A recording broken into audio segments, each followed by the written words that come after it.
When you're planning a clandestine operation, it's wise to keep your team small. People tend to notice 15 men in body armor storming an embassy, so if you need to kill someone, steal something, or map out a location for future action, it's better to go alone if you can. Someone to watch your back and someone to guard your flank are helpful, but if you want to be sure a job gets done right, it's best to do it by yourself. Less margin of error, which means less chance someone goes home in a coffin, and less chance that you'll be on Al Jazeera with a canvas bag over your head. No one looks good with his head in a canvas bag. The same rules apply to fixing a sporting event. There's nothing easy about fixing a match that involves the complicity of more than one person. Two men in a ring savagely beating each other is easy to control. Find the fighter with the jello like moral center and make your pitch. Give anyone enough money, and it isn't difficult to convince them to stay on the ground after being hit in the face. Try convincing 9 men to throw a baseball game, and you'll be lucky to get out alive. Same with hockey, basketball, or football. You want to avoid angering men with bats or sticks or elbows sharpened on human skulls. As general policy, you also want to avoid situations where you're outsized by 2 or more feet and several hundred pounds by men who like to get hurt for fun. So, if you want to fix a team sport, you should try to shave points. This is easier than getting a team to win or lose, and it requires only one person who plays a pivotal role to be desperate and stupid versus an entire squad. So, if you're Joe quarterback or Jack point guard and you found yourself in deep with the Russian mafia, you might be inclined to throw an interception or brick a free throw or two to preserve the point spread and your kneecaps at the end of a game. And if you're lucky, your team still wins and you can sleep at night with only one Ambien instead of two. In sports, however, there's also the inevitable entrance of luck. It doesn't matter if it's good or bad, just luck itself. A terrible shot somehow finds its mark. An intercepted football gets fumbled back into the hands of the offensive team. If you're a spy and have been sent to Azerbaijan to kill an arms dealer and miss when you shoot him, it's unlikely you'll be around to tell the story of how luck interceded, particularly if your head is in a canvas bag with or without the rest of your body. So, if you're really invested in subterfuge as a profession, you want to find a sport that doesn't rely on any kind of points or any kind of luck. A sport that exists on an equal playing field where wins and losses are calculated by human error, machinery, and the unpredictable aspect of nature. Like horse racing. Betting on animals is stupid, they're animals. They don't know what they're doing. But at least the playing field is even, since none of the horses is any more sentient than the other. And because they are animals, they can't rat you out. Or NASCAR. The advent of the restrictor plate means that engine power became uniform in many of the races, or at least the races you'd want to fix, like Daytona and Talladega.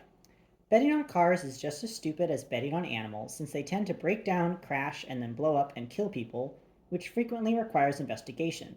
But cars don't speak either, which means you can disable one without anyone ever knowing, particularly if you are at least somewhat adept with remote devices. And provided no one is immolated in the process, you might just get away with it too. Or boat racing. In a regatta, like the one the Pax Bellicoso is supposed to run in, all the yachts are precisely the same Swan 45s, sleek racing yachts with towering sails totaling more than 1,400 feet of mainsail and jib. With the machinery uniform, you fix a race not by tweaking the system, but by altering or failing to perform the subtle duties of the people on the boat, none more so than the helmsman, Gennaro's job. Think of a helmsman like a quarterback, but one who not only knows how to throw a tight spiral and read defenses, but also has an intimate relationship with wind currents and retrograde velocity. The helmsman doesn't simply pilot the boat and direct the other members of the team, he interprets the elements. The other men on the boat can affect change too.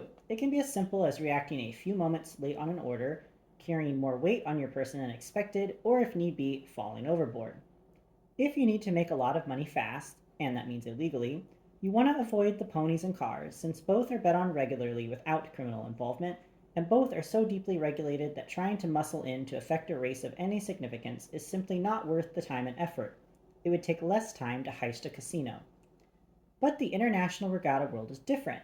The players, the people who own the yachts, are millionaires and billionaires, which means that most of the fans are of a similar cast. Instead of a league like the NFL, yacht racing is frequently proctored, at least overseas, by the luxury corporations. Makers of watches, fine wines, and cars advertise at these events to suggest a way of life. In addition to the races, these corporations run a week of events catering to every desire of the fan base. This means fashion shows, wine tastings, seminars where Warren Buffett comes in and talks about how to fold money properly, things like that. According to that morning's Miami Herald, for the next week, the inhabitants of South Beach would be worth collectively more than the GNP of Honduras. It wasn't much of a surprise to me then when I picked up Fiona and found her in a more chipper mood than the day previous, particularly after I filled her in on the latest job I'd found myself party to. You don't intend to pretend that you don't require payment again, do you? She asked. We were in the Charger heading toward my mother's house. I thought bringing Fee with me on the drive of shame back to my mother's house would make it less awful. I didn't really want to go and fight with my mother, but the longer I waited to drop off her gifts, the more likely I was to take them apart and use them for something else. Ever find yourself imprisoned in your home and need to make an IED?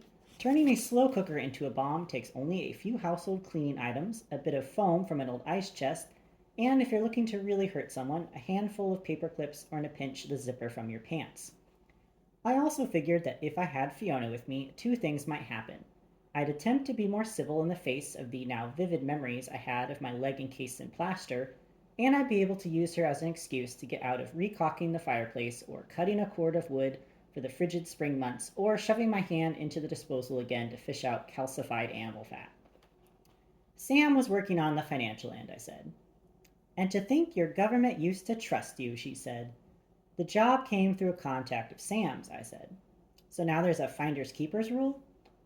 Whatever you need will be covered, Fee, I said, but that doesn't mean you're coming out of this with your own catamaran. Just because these people have money doesn't mean anything.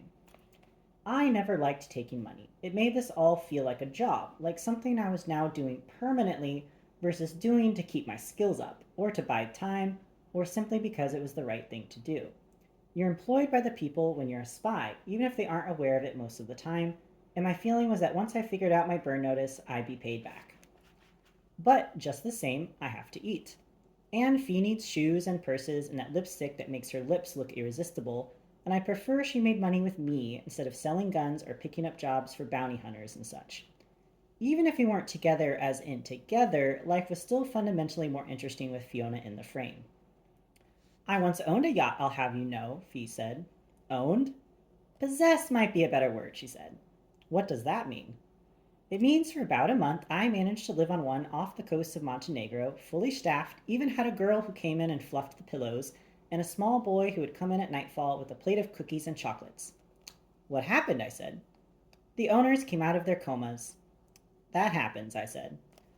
Fiona had the dossier from Sam's friend Jimenez and was flipping through it absently. Fia's always been more of a read and react kind of girl versus the type to do in-depth critical analysis, which means she's best on her feet with a gun or an M19 grenade launcher or just her fists, using her experience as a guide instead of doctrine. He's cute, Fee said. I looked over and saw the photo of Gennaro with Bonaventura. Which one? The gentleman in the $15,000 suit. That's Christopher Bonaventura. I know. He's one of our problems. He doesn't look like much. He has a manicure in this photo. I've never liked a man who cared for his nails. I'm going to guess that he has a staff who digs the graves and dumps the people in them. Gennaro seems below his pay grade. I explained to Fiona that when you get down to the working level of the yacht racing business, after Rolex lays out their cash for their race and Ferrari theirs, much of the hard work, the swinging of hammers, the actual running of the show, falls into other hands, the mafia. Not even the America's Cup could avoid a scandal a few years ago when the race was held in the Sicilian port city of Trapani, and lucrative deals were cut with government officials for the Cosa Nostra to gain huge windfalls of cash, both in construction contracts and, just for kicks, the nebulous realm of entertainment. You have two choices if you want to place major action on a yacht race. You can either shout across your bow at the captain of international industry anchored just adjacent to you, or you make a call to someone like Christopher Bonaventura. Bonaventura, or someone like him, since there are 100 men just like him in Miami alone, never mind Italy, will give odds and take proposition wagers, and will treat you like the king you might very well be. If you're a billionaire, dealing with someone like Bonaventura isn't really like getting yourself involved in organized crime, since in your case it's truly a victimless crime. You win, he pays. You lose, you pay. No one ends up getting their legs broken. It's a world of high-stakes betting by people who can afford to lose. Which made figuring out who was pressuring Gennaro all the more difficult. Kidnapping an heiress and her daughter in order to ensure a race's outcome is like setting fire to the Amazon to make s'mores. It would work, but it's a mite excessive. I've never understood why anyone bothers with kidnappings anymore, Fiona said. They so rarely work, and then there's all that care and feeding that must take place so your captive doesn't die before you're ready to kill them. Or worse, they have a heart attack or a stroke and you're left with some dreadful mess. You are a tender person, Fee, I said. Seriously, Michael, if you are the type of person to kidnap someone, you're ill equipped to care for your captive, which is only going to lead to bigger problems. It's so much easier to just do identity theft these days. You never have to worry about some sweating, crying child making a mess on your sofa or in the trunk of your car. You should film a public service announcement, I said. Would you want to spoon feed some terrified person, walk them to the bathroom, beat them if you have to, which, as I think you can attest, is not as much fun as it seems? No, thank you, she said. Anyway, I said, in this case, as of right now, Maria and Liz don't know any different. They're somewhere in the Atlantic eating lobster off Wedgwood. That's a lot of trouble just to get some money. But that's the thing. If they wanted money, they could have yanked the diamonds out of Maria's ears. There's something else here. Fee was still looking at the photo of Bonaventura. Am I going to get to play with him? I don't know yet, I said. That is a lovely suit, Fee. I'm just saying, Michael, that if given the chance and I need to execute him, we might remember to ask him for his tailor's name before he expires. We pulled up in front of my mother's house. She was standing on the front porch, smoking and talking to a woman who looked vaguely familiar, in the way that many old women in Florida look vaguely familiar. She was wearing a white blouse that had a lovely multicolored pelican stitched over the right breast pocket. Her hair was somewhere between blonde and the color of an old French horn, and was done in such a way that it looked strangely translucent. Even from the car, I could see that her lips had a lacquering of blood-red lipstick. She looked like a person wearing a Halloween costume of an old woman from Florida. Who is that? I asked Fiona, since over the course of the last several months she'd gotten to know many of my mother's friends by virtue of attending Ma's weekly poker nights, the cooking course they took together, and frighteningly, for a time, a silent movie night at the Luart Theater. That could be Esther, Fiona said, but I don't think Esther would wear a pelican. She's always struck me as more of a seagull or egret type. So it might also be Doris. Or Cloris. They're sisters. Neither can bluff, but they play the river like pirates. Why does she look like that? That's what all women look like after age 70, Michael, to punish men like you for disregarding women like me in our prime, she said, and then got out of the car before I could respond, which was fine, because I didn't have a response. I reached into the back seat and grabbed the crock pot and the toaster oven, made a silent vow to myself to be pleasant, and then got out of the car and walked up the front lawn toward the house. When I reached them, Fiona was already in the middle of hugs and kisses from my mother and warm handshakes from the woman dressed like a drag queen. I set the boxes down and tried to look dutiful.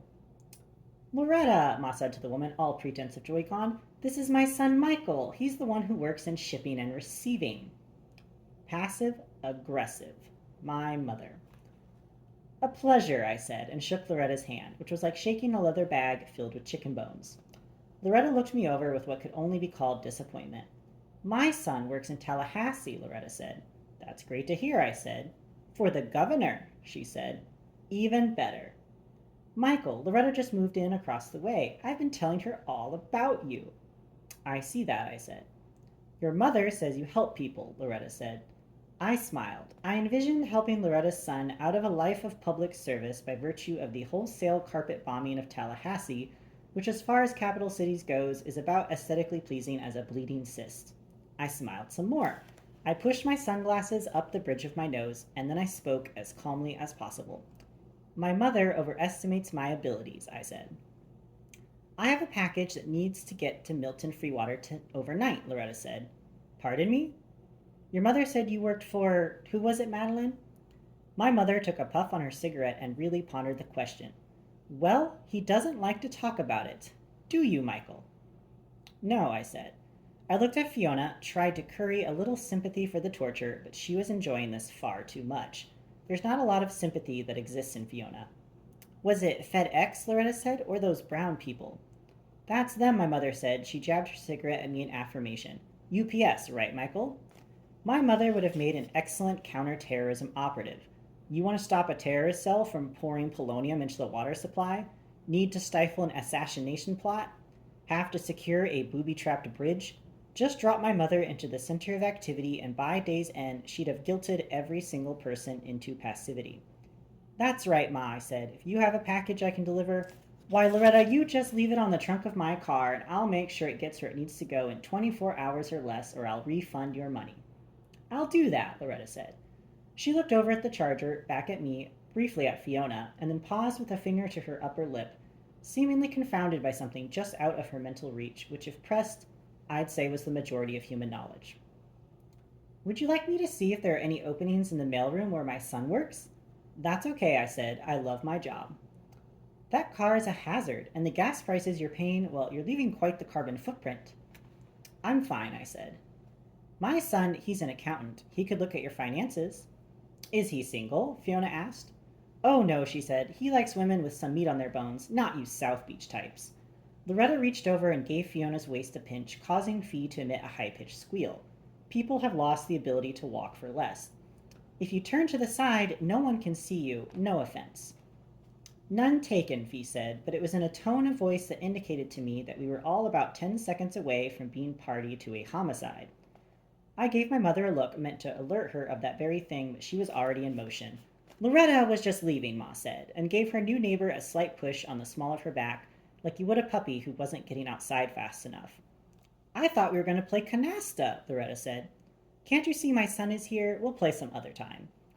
We stood on the porch and watched Loretta walk across the street, which was a long and arduous process. She seems nice, I said. She's a pill, my mother said, with absolutely no emotion at all. She reached down and picked up one of the boxes. Is this the act of contrition, or is it the other one? I bought both of them prior to lunch, I said. Well, bring them in and I'll make some coffee while you apologize to me. 2 hours, a fixed halogen lamp first purchased when men in Miami were wearing pink t-shirts and white blazers, the systematic removal of spoiled food from the refrigerator. My mother had a veritable museum devoted to discontinued Swanson chicken TV dinners deep in the permafrost of her freezer, and 2 bags of leaves raked from the backyard later, and I had served my penance. All while Fee and my mother sat on the sofa, reading magazines and watching Gary Coleman's True Hollywood Story. He hated his mother too, my mother said, pointing at the television. I don't hate you, Ma, I said, though I was now covered in sweat and smelled vaguely like a mixture of freezer burn and mulch, which didn't exactly turn on the warm part of my heart.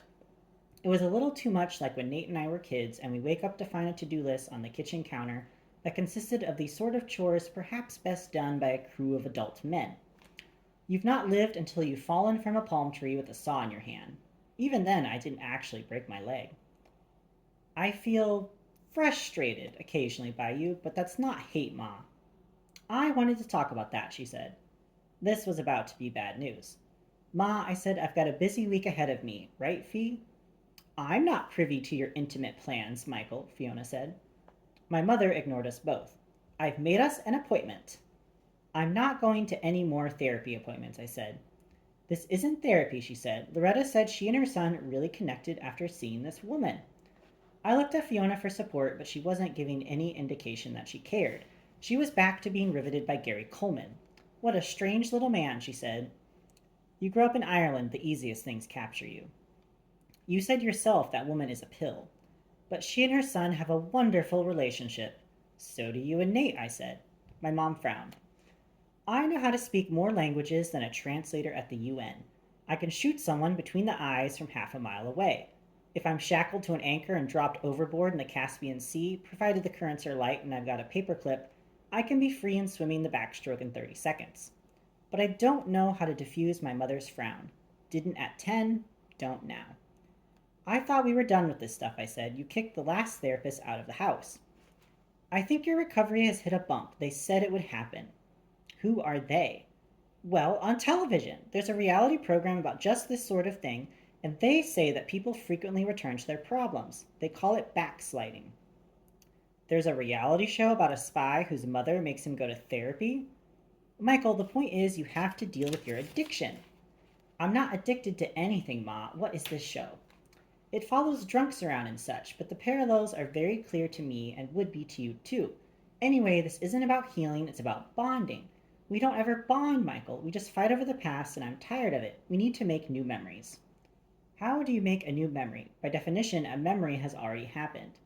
For someone so worldly, you're awfully naive about the way real people think, she said.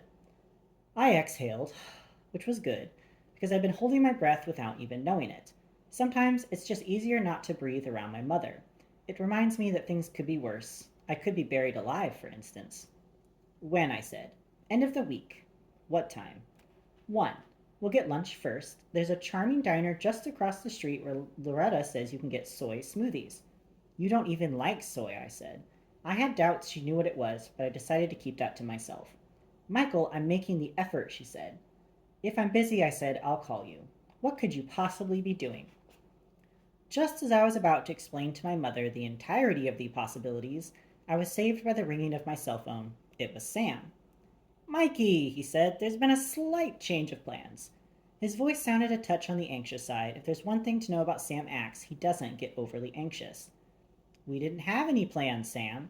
Right, that's the change. Where are you? Incognito. A little more specific, Sam? About 100 meters from your mother's house, watching the person watching you.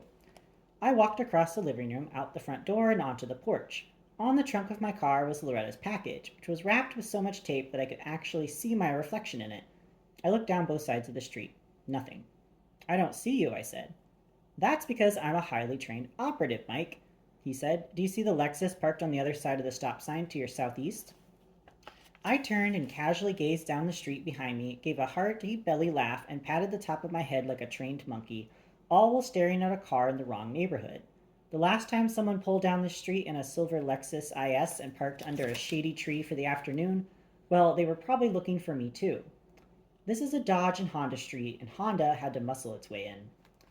Inside the car was a man trying to look inconspicuous, which is difficult when the burned spy you're watching is looking right at you and could, if he wanted, pull you from the car by your eyebrows. Who is he? I asked, still in full laugh. Just having a nice day on the front lawn, inhaling the humidity, enjoying the clouds in the sky, having a pleasant conversation with my buddy, the ex-Navy SEAL, about the meathead in a Lexus, and relishing the start of hurricane season. I'm not sure, Sam said. I've got a buddy running the plates now, but he isn't one of ours, not a Fed boy. No, I said, the Lexus gives that away. When did you pick him up? I didn't, he said. I came here to give you the news on what I'd found out about Gennaro's problem and saw him. You want me to bring the wrath of Neighborhood Watch Commander Chuck Finley upon him? I looked around again to see if I could locate Sam. He was really hiding quite well, though his tendency to wear floral prints was probably helping the situation here in the land of palm trees and birds of paradise. Give me a minute to get back inside, I said. Got it, Sam said.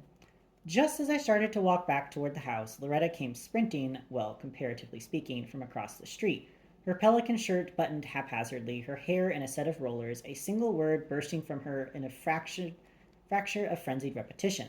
Pervert! Pervert! Pervert! Sam? Call 911! Call 911! Call 911! I'm Oscar Mike, Sam said, slipping into the military parlance for essentially on the move, which was fine since Alexis was officially Oscar Mike too. Great, I said. Tell me she didn't see your face. Impossible, he said. He didn't sound terribly convincing, which might have been because he was sprinting away from his previous location, which I suspect was somewhere near Loretta's bathroom, judging by the way she was screaming, the status of her hair, and her difficulty in putting her clothing back on correctly. Let me defuse this before my mother calls in an airstrike, I said. Pervert! In my backyard! Pervert! Call 911! I'll meet you back at the loft, he said. We've got a few, problems I need to fill you in on. Of course you do, I said. Oh, and Mikey, maybe stay away from anyone who looks like they might be, gang affiliated between now and when we meet up. Pervert, do you hear me? Pervert! Loretta was only a few feet away from me and gaining as quickly as a snail might gain on a cheetah. Tell me you didn't tweak Bonaventura, I said. Ah, Mikey, it was just one of those things that happens unexpectedly in the course of gathering information, Sam said. Like peeping on someone's grandmother, Sam? I didn't see a thing, Sam said, and I'll take that to the grave. Are you calling 911? You might have to, I said. I'll fill you in, he said, but right now I've got to jump over a fence guarded by a pair of vicious-looking poodles.